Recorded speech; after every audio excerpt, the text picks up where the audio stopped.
साध संगत जी प्यार से कहना, धन निरंकार जी। साध संगत जी, आप जी के चरणों में बहुत ही सुंदर विचार आशा है प्रवान करे। साध संगत जी, एक बार एक नदी में बड़ी जोर की बाढ़ आई। प्रलयकारी लहरें नदी किनारे पर बड़े बड़े पेड़ भी बहने लग गए।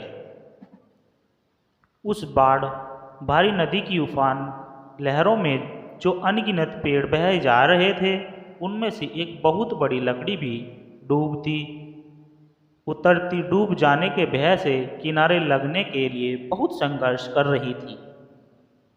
पर उन लहरों के सामने उसके सभी प्रयास विफल हो रहे थे।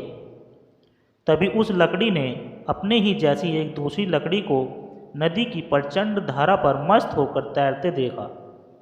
और वह अकेली नहीं थी, उसके ऊपर बहुत से मनुष्य भी अपना अपना सामान लिए बैठे थे।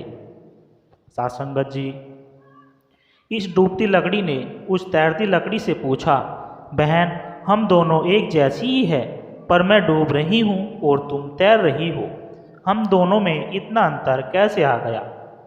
साध संगत जी, तैरती लकड़ी बोली, बहन, मैं भी पहले तुम जैसी ही लकड़ी थी, पर मैं एक कारीगर के हाथ लग गई।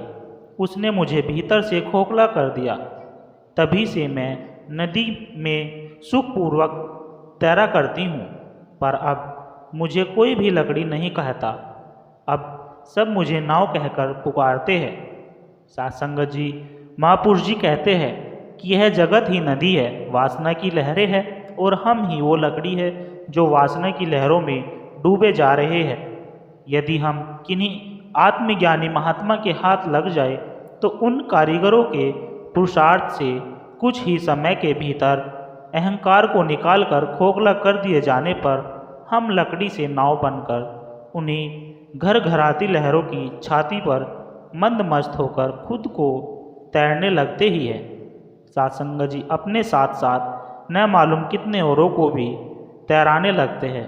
और यो आत्मज्ञानी महात्मा के हाथ लगा मनुष्य नहीं डूबता, फिर वह नहीं डूबता। साध संगत जी प्यार से कहना, धन निरंकार जी।